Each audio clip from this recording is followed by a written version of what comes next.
All right, here we go. We'll begin this week with a fun fact. The Atlantic Coast Conference was the only league in college football that posted 2 victories against top 10 opponents in week 1. Miami beat number 6 Notre Dame. Florida State beat number 8 Alabama. On top of that, Georgia Tech did go to Colorado and beat Deion Sanders and his Buffaloes in that Friday night national TV matchup. It was not a perfect Labor Day weekend for the ACC by any means. Syracuse got crushed by Tennessee. Clemson lost at home to LSU. Virginia Tech fell to South Carolina in Atlanta. Carolina got annihilated by TCU at home. But those huge wins by the Canes and the Noles in particular on very big stages and also in national TV spotlights, they offered an early indicator that the ACC is definitely willing to play a lot of those big games against high quality non-conference foes, and B, that at least several teams in the top third of the ACC will say are very capable of winning those big games as well. Now for some quick shout outs across all levels of college football. Shout out to 4th-year Miami coach Mario Cristobal and his top 10 Hurricanes. UM's 27-24 victory over number 6 Notre Dame, to me, was bigger and better than any of that school's victories from its 10-3 season a year ago, when star quarterback Cam Ward, now in the NFL, often had to rescue the Canes with offensive fireworks, even against lesser opponents, when Miami's defense was regularly having trouble stopping people or sometimes even slowing them down. The win over the Irish on Sunday night was, I thought, far from perfect, but it was a much more of a well-balanced team effort.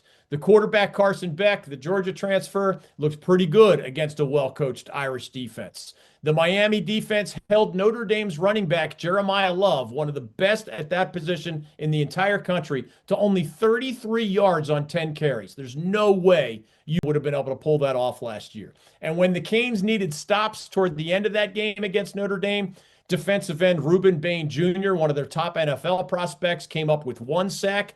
And the other defensive end, Akeem Mesidor, a 6th-year senior, came up with another sack. That's the sort of well-rounded effort that bodes well for the Canes as this season continues to unfold.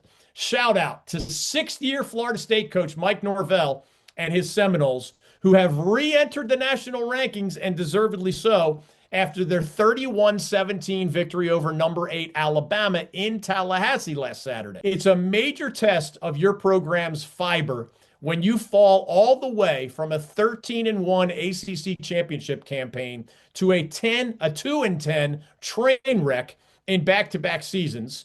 And it obviously adds some extra spice when, as last week, it's the top 10 Crimson Tide coming to town for your 2025 opener. Besides being much tougher at the line of scrimmage on both sides of the ball, which is a great starting point, the Seminoles just had people who fit their plan against Alabama. The new offensive coordinator, the guru Gus Malzahn, combined with the dual threat quarterback Tommy Castellanos, who lived up to his bold Nick can't save them offseason declaration toward the Crimson Tide, they made FSU infinitely more difficult to defend than was the case last year with DJU at quarterback.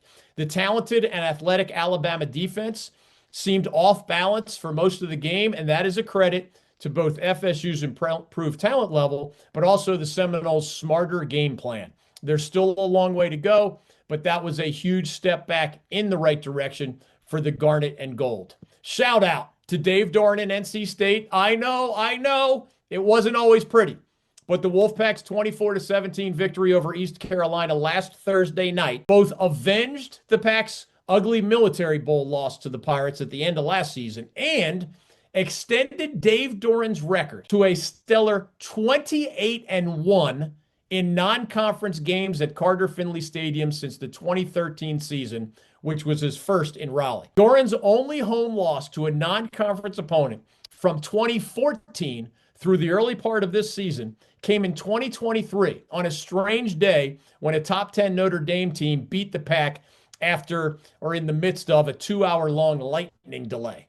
That 12-year home run by Dave Doran at Carter Finley is a pretty impressive testament to Doran's well-earned reputation as a consistent winner and state's all-time winningest football coach. I know the Pack fans want more, and I get it, but those superlatives also deserve to be recognized. Shout out to first-year Appalachian State head coach Dowell Loggins. He took a largely rebuilt Mountaineers team to Bank of America Stadium in Charlotte last Friday night and left absolutely no doubt that his team, one of the superpowers in the Sun Belt Conference until recent years, was much better than the Charlotte 49ers of the American Conference. The final score at the Duke's Mayo Bowl Classic was App State 34, Charlotte 11. The Mountaineers outgained the 49ers by a stunningly wide margin of 586 to 218. And maybe the most exciting detail in the victory was that Loggins, an offensive guru with decades of experience in the National Football League and the Southeastern Conference, showcased multiple playmakers in week one. Just as many offenses across the country and across our state were struggling with their timing and their execution. App State quarterback A.J. Swan, the former Vandy starter who was stuck in the depth chart at LSU last year, completed 31 of 46 passing attempts for 368 yards, 3 touchdown passes, and no interceptions. At running back, Rashad Dubinion, a transfer from Arkansas of the SEC, rushed 22 times for 111 yards and a touchdown. And at wide receiver, Jaden Barnes, a really small but really quick guy who was one of the top receivers in the FCS ranks last year at Austin Peay, had 6 catches for 134 yards and a touchdown. It is only one game again, and it came against a rebuilding opponent in the Charlotte 49ers. But that was an absolutely brilliant debut for Coach Loggins and his 2025 Mountaineers. At the FCS level, a huge shout out to second-year Gardner-Webb head coach Chris Reisert and his running Bulldogs, who went to number 19 Western Carolina and beat the Catamounts 52-45 last Saturday in Cullowhee. The Bulldogs in this game were behind by 28 points in the third quarter. 35-7 was the score before the Bulldogs put up some pinball machine-style numbers down the stretch to claim that victory. A fifth-year senior quarterback named Nate Hampton. He's 6'6", 240 pounds, from Davie County High School here in North Carolina. He spent the last 4 years as the backup quarterback at Liberty University, and he entered this year hoping for his first significant playing time of his entire college career. The guy was not only the star against Western, he was the FCS National Offensive Player of the Week after his Gardner-Webb debut. Hampton threw for 263 yards and 2 touchdowns. He also ran for 132 yards and 4 scores in that comeback victory over the Catamounts. The Bulldogs' 28-point second-half comeback was the largest in program history, and it came on the road against a nationally ranked team that's been pretty good in recent years under the head coach Kerwin Bell. By the way, Gardner-Webb immediately gets another huge challenge here in week 2. The Bulldogs are visiting Georgia Tech of the ACC. I love sports. But is Sport Clips better than sports? Because Sport Clips is sports, plus a hot steam towel. Sport Clips. It's a game changer. And finally, a shout out to all 5 Division III programs in our state.